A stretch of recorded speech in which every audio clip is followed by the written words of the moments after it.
그리스도인들에게 예배는 보약과 같습니다. 예배 가운데 우리의 신령이 회복되고 믿음이 굳건해지고 하나님 나라가 만져지는 줄 믿으시기 바랍니다. 우리가 세상에서 누가 산삼 한 뿌리를 준다, 누가 녹용을 또 한 첩 준다 이랬을 때 얼마나 좋겠어요. 야, 저거 먹으면 건강해지겠다. 예배가 그렇습니다. 예배는 그렇게 그리스도인들에게 힘을 주고 또 보약과 같은 그런 귀한 자리임을 꼭 기억하시기 바랍니다. 사도행전을 묵상하면 나면서부터 안진뱅이가 고침받은 기적이 2번 기록되어져 있는데, 하나는 사도행전 3장에 기록되어져 있고 다른 하나는 사도행전 14장에 기록되어져 있습니다. 사도행전 3장을 보면은요, 베드로와 요한이 성전 미문으로 올라갈 때 나면서부터 안진뱅이 된 자가 매일 그곳으로 나가서 구걸을 하는 것입니다. 한 푼 줍시오, 한 푼 줍시오.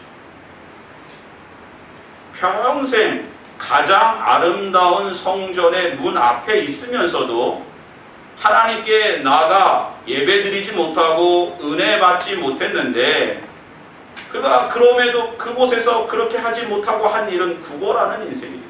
하나님께 나아가보지도 못하고 구걸만 했던 거예요.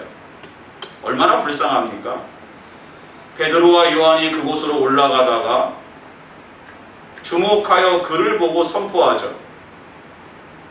은과 금은 내게 없거니와 내게 있는 것으로 내게 주노니 곧 나사렛 예수 그리스도의 이름으로 일어나 걸어라. 할렐루야. 손을 잡고 일으키니 그가 일어나 걷기 시작했고요. 드디어 성전 미문을 지나 하나님의 성전으로 나아가서 하나님을 찬양하고 경배하고 예배드리는 놀라운 기적이 일어납니다. 또한 사도행전 14장을 보면 바울과 바나바가 비시디아 안디옥을 지나서 루스드라로 들어가는데, 그곳에 가서 보니 나면서부터 안진뱅이 된 자가 있는 거예요. 베드로와 요한이 성전 미문에 앉아있던 안진뱅이를 불쌍히 여겼던 것처럼 또한 바울과 바나바는 그를 불쌍히 여겼을 것입니다. 하나님의 말씀을 전하는데 안진뱅이가 너무 감사하게 사모하는 마음으로 말씀을 듣습니다. 바울이 그를 주목하여 보니까 무엇이 있었느냐? 구원받을 만한 믿음이 그에게 있었습니다. 이것이 중요한 거예요. 그래서 그를 고쳐줍니다. 물론 예수 이름의 권세로 고쳐준 것입니다. 하나님의 능력으로 고쳐준 것입니다. 그런데 사도행전 3장에 기록된 내용과 사도행전 14장에 기록된 내용에 차이점이 있습니다. 사도행전 3장을 다시 한번 생각해 보세요.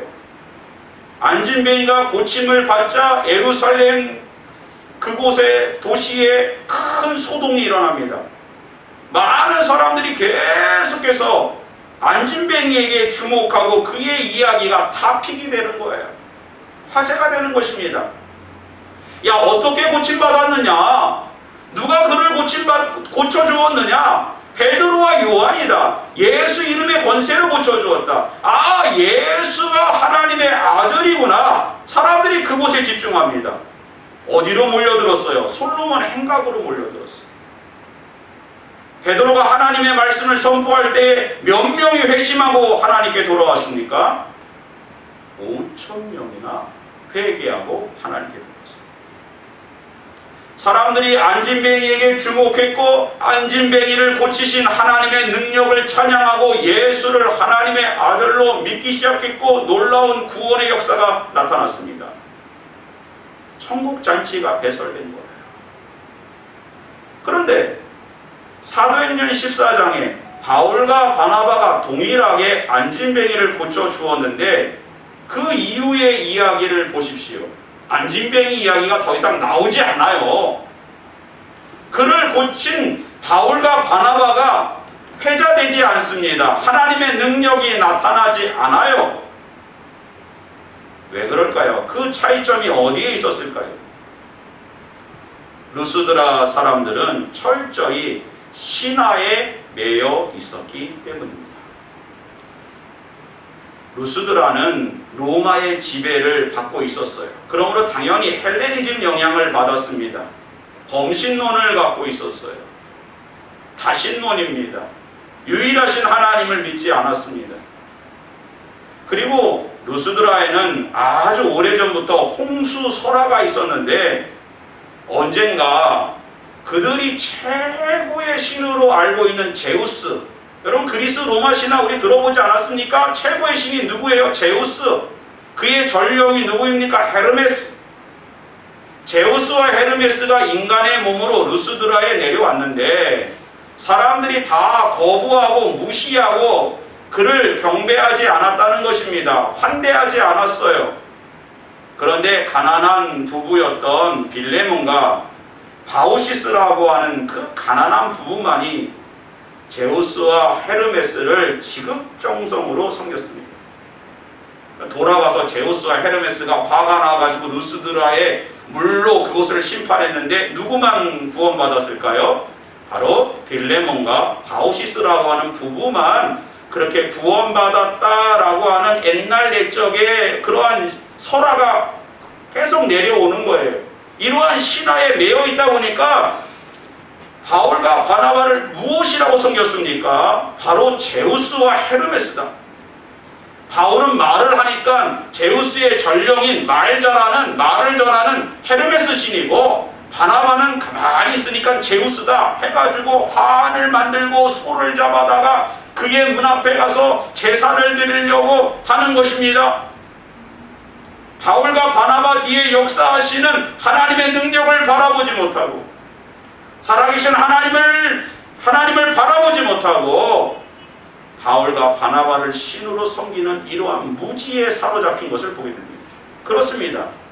우리의 인생이 하나님의 말씀이 아니고 믿음이 아니고 신앙이 아니고 신화에 매여 있으면 이러한 무지한 인생이 되는 것입니다. 네팔이라고 하는 곳에 가보면 어린 여자아이 4-5살 난 여자아이를 갖다가 아주 선별해가지고 쿠마리라고 하는 신으로 섬긴다는 거예요. 원래 쿠마리라고 하는 그 신은 왕실에서 섬기던 여신이었는데 왕실의 미래를 예언하기 위해서 아무것도 모르는 여자아이를 갖다가 신당을 만들고 막 화장을 해가지고 아주 좋은 옷을 입혀가지고 그곳에 모시는 거예요. 그것이 이제 왕실뿐만 아니라 각 지역에 이러한 여자아이를 신으로 섬기는 거예요. 그 여자아이는 신이기 때문에 땅을 밟으면 안 돼요. 땅에 내려오지 못합니다. 사람들을 만나지 못해요. 그 신전 안에서 이렇게 하고 1년에 한 번씩 사람들에게 다 모습을 보여주는 거예요. 야, 신으로 섬김을 받으니까 얼마나 좋을까. 근데 그 쿠마리라고 하는 여신을요, 언제까지만 신으로 섬기느냐? 생리가 시작되기 전까지. 그 이후에는 버려지는 거예요. 그러면 그러한 여인들이 얼마나 비참한 인생을 삽니까? 정규교육을 받지도 못했을 것입니다. 그렇게 버려진 쿠마리들은요, 나중에는 사창가에서 몸을 파는 그런 인생 살다가 비참하게 죽는 사람이 허다했다는 거예요. 이것이 바로 신화에 매여 있는 인생입니다. 신화의 무상숭배에 매여 있는 것입니다. 오늘날 우리가 첨단 과학의 시대를 살고 있어서 신화라는 말을 신념으로 바꿔서 그렇게 많이 사용합니다. 사람들이 이러한 물질이라고 하는 신념을 가지고 살아갑니다. 돈의 신화에 매여서 살아갑니다. 돈이면 다 된다고 생각합니다. 결국에는 그 돈 때문에 망하는 인생이 되는 거예요. 권력만 잡으면, 명예만 있으면 내가 이 세상에서는 부족함이 없을 것이다 라고 말하지만 결국에는 그 권력을 쫓다가 망하는 사람이 망하는 것입니다. 쾌락이 신념이다. 우리는 즐거움을 위해서 살자. 놀자 젊어서 놀자. 이러한 쾌락을 사로잡고 살아가다가 그렇게 망하는 인생이 얼마나 많이 있습니다. 얼마 전에 유럽에서 유럽 선수권 축구대회가 있었습니다. 결승전은 영국과 이탈리아가 결승전을 했는데 연장전까지 1대1로 승부를 내지 못해서 승부차기를 했어요. 그런데 누가 이겼느냐? 이탈리아가 이겼어요. 그리고 영국의 승부차기 마지막 3명의 선수들이 누구였느냐? 공교롭게도 다 실축을 했는데 바로 흑인 선수들이었어요.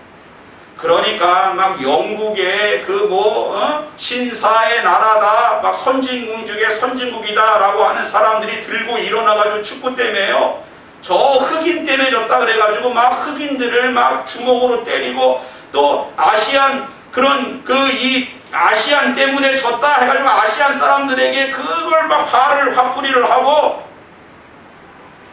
정상이 아니에요. 첨단 과학의 시대 최고의 선진국이라고 말하는 영국에서 이러한 무지한 일들이 일어나고 있는데, 저는 저들이 축구라고 하는 쾌락에 매여서 허망한 인생을 살고 있다고 생각합니다. 수백 년 전에 영국은 어떤 나라였습니까?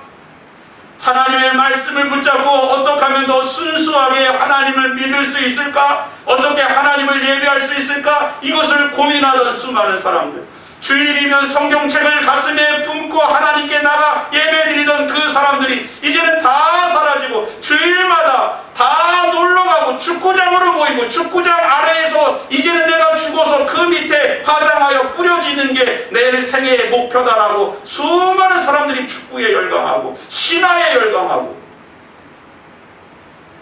그런 신화의 끝은 허망한 멸망이요 죽음밖에 없는 것입니다.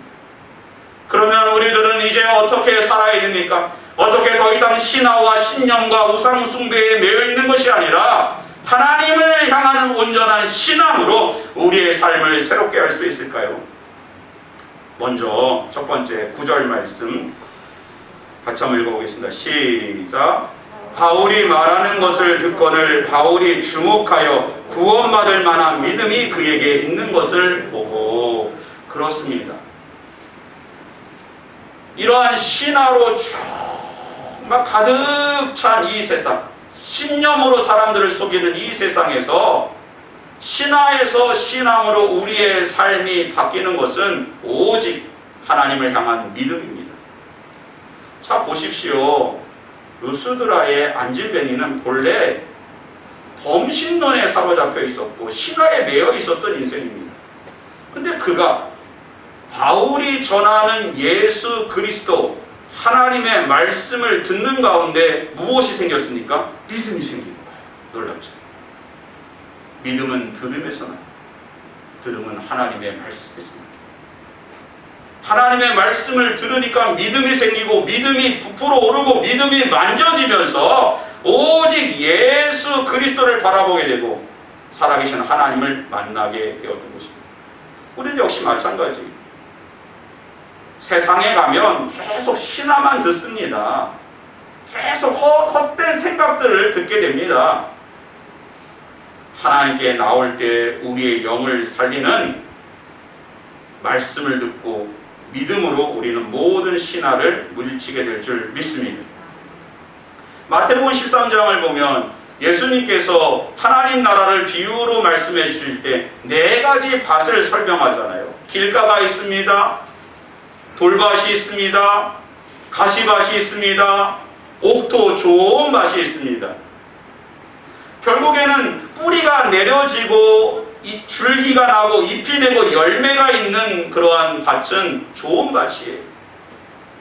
구원을 받을 만한 믿음입니다. 우리가 구원받을 만한 믿음으로 하나님을 바라보고 나아가고 우리의 심령을 새롭게 함으로 하나님에 대하여 우리가 활짝 심령을 열 때 결국에는 믿음이 생기고, 그 믿음으로 살아갈 때 모든 헛된 허망한 신화를 깨뜨릴 수가 있는 것입니다.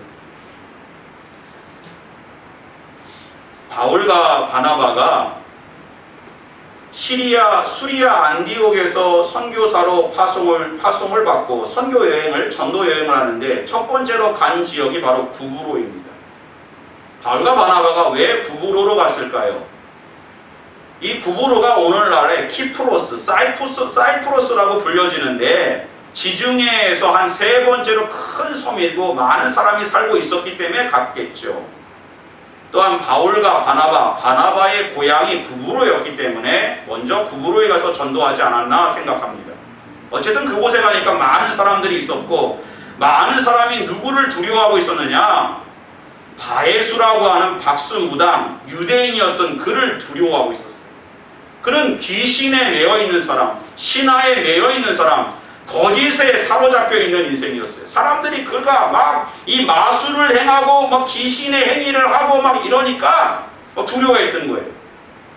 그때에 서기오 바울이라고 하는 총독이 하나님의 말씀을 듣고 믿음이 생기고 더 이상 바에수를 두려워하지 않습니다. 그러니까 계속해서 이 박수무당 엘루마가 바에수가 그것을 방해하려고 하니까 성령 충만한 바울이 그에게 선포합니다.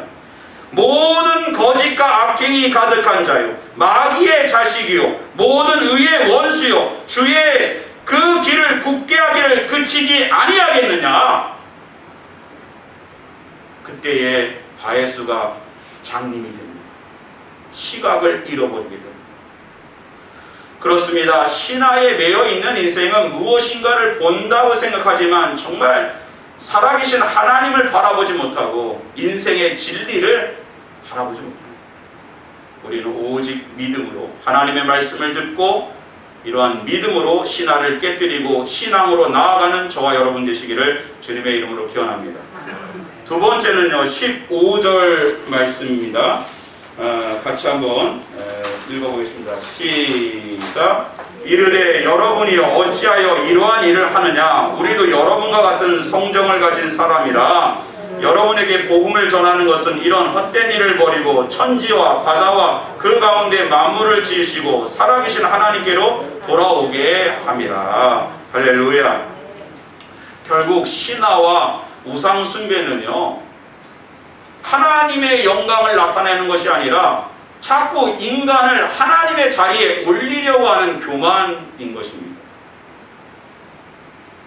자꾸 코로나의 이러한 시대 가운데 모든 것을 인간의 어떤 그 첨단 과학에 집중하려고 하고 있습니다. 그러나 이러한 시대에 우리는 겸손히 하나님께서 지혜 주셔야 됩니다. 하나님께서 고쳐 주셔야 됩니다. 하나님께서 이러한 재난을 떠나가게 해 주실 줄 믿습니다. 그리스도인들부터 입에서 나오는 말부터 살아계신 하나님의 영광을 나타내야 되는 거예요. 야, 빨리 무슨 제약회사가 좋은 약을 만들어야 되는데 우리는 과학적으로 이것을 해결할 수 있을 거야. 그러한 과학적인 지식도 하나님이 주셔야 되는 거예요. 모든 것을 인간의 영광이 아니라 하나님의 영광을 나타날 때 신화의 허상이 깨지는 것입니다. 사실상 이 땅의 모든 과학적인 지혜와 지식은 하나님이 주신 거예요. 우리가 먹고 마시고 사는 이러한 모든 것들도 하나님이 주신 거예요. 예수님이 오시기 전에 세례 요한이 먼저 하나님 나라를 선포했습니다. 사람들은 400년간의 이러한 선지자가 없다가 세례 요한이 광야에서 외치니까, 야, 저가 메시아다. 메시아의 신화에 사로잡혀 있어서 세례 요한을 메시아로 올리려고 했습니다. 그때에 세례 요한이 어떻게 했습니까? 저는 내 뒤에 오시는 이가 하나님의 아들이시다. 나는 그의 신들매도 감당하지 못하는 그러한 인생입니다. 저는 물로 세례를 주지만 그는 물과 성령으로 세례를 줍니다. 하나님. 우리가 이 땅을 살아가다 보면 우리 스스로를 높이고 인간의 바벨탑을 높이는 그러한 유혹을 받을 때가 참으로 많이 있습니다. 그 가운데 생겨나는 것은 바벨탑 신화입니다. 그러한 그 우상 숭배로 가득 차는 것입니다. 우리는 그때 오직 살아계신 하나님을 바라보고 하나님의 영광을 선포하는 저와 여러분 되시기를 주님의 이름으로 기원합니다. 가장 행복한 것은요, 인간은 인간답게 사는 게 행복한 것입니다. 마지막으로 19절 말씀 같이 한번 읽어보겠습니다. 시작. 유대인들이 안디옥과 이고니온에서 와서 무리를 충동하니 그들이 돌로 바울을 쳐서 죽은 줄로 알고 시외로 끌어내치니라. 보세요. 다른 사람들이 아닙니다. 이고니온에서 바울과 바나바를 대적하던 사람들이 루스드라에 와가지고 사람들을 선동해서 바울과 바나바를 대적하게 하니까 사람들이 누구를요? 제우스와 헤르메스다라고 신으로 섬겼던 바울과 바나바를 돌로 쳤어요. 바울이 죽었습니다. 죽었어요. 그러니까 죽은 걸 확인하고 저 도시 바깥에다 갖다 던져버린 것입니다. 이것이 신화와 우상숭배와 신념에 사로잡힌 사람들의 실상입니다. 실존이에요. 언제는 제우스다 헤르메스다 라고 말하고 자기들의 생각과 조금 틀리니까 이율배반적으로 그것을 버려버리고 또 자신들의 욕망을 추구해 나가는 그러한 모습을 보게 됩니다. 그러나 신화가 아니라 신앙, 하나님에 대한 굳건한 믿음에 사로잡혀 있는 바울과 바나바는 흔들림이 없습니다. 생각해 보세요. 그렇게 사람들이 나를 신으로 섬겼다가 내가 당신들과 동일한 성정을 가진 사람이요 신이 아니다고 하니까 이렇게 돌로 쳐서 나를 죽이려고 하다니. 바울이 얼마나 섭섭했겠어요. 내가 루스드라는 다시는 가지 않겠다. 내가 그곳에서 전도하지 않겠다. 이런 생각하지 않겠습니까? 그러나 흔들림이 없이 죽었지만 하나님이 다시 살려주니까 감사함으로 다시 루스드라로 가고 이고니오로 가고 비시디 안디옥으로 가고 다시 하나님의 말씀을 선포한 것입니다. 어떤 신앙입니까? 바울은 바로 십자가 신앙을 갖고 있습니다. 흔들림이 없어요. 나는 죽고 예수로 사는 인생이었기 때문에 나는 예수와 함께 살고 죽는 순교자의 신앙, 십자가의 신앙이었기 때문에 흔들림이 없는 것입니다. 예수님께서 이 땅에 성육신 하셔서 오셔서 십자가의 길을 묵묵하게 갖고 조금도 흔들림이 없었어요. 사람들이 그를 메시아다, 정치적인 메시아고 로마의 압제로부터 우리를 구원해 줄 것이고 우리를 해방시켜서 다윗 왕조 때 누렸던 부귀와 영화를 다시 회복시킬 것이다 라고 자꾸 자신들의 메시아를 만들어 가려고 할 때도 묵묵히 십자가의 길을 갔어요. 흔들림이 없었습니다. 그렇습니다. 신화와 우상숭배와 신념을 깨뜨리는 것은 주님과 함께 십자가를 지고 동행하며 묵묵히 가는 것입니다. 그 길만이 생명의 길이고 그 길만이 구원의 길이고 그 길만이 진리와 빛이 비춰질 줄 믿습니다. 여러분, 오늘날 우리는 많은 사람들이 신화와 신념과 우상숭배에 사로잡혀서 무지한 가운데 멸망의 길로 가는 모습이 얼마나 많이 있습니까? 오늘 우리는 철저히 믿음으로 신화를 깨뜨리고 우리는 철저히 하나님의 영광만을 드러내고 십자가를 선포하며 승리하는 우리 모두가 되시기를 주님의 이름으로 기원합니다. 기도하겠습니다.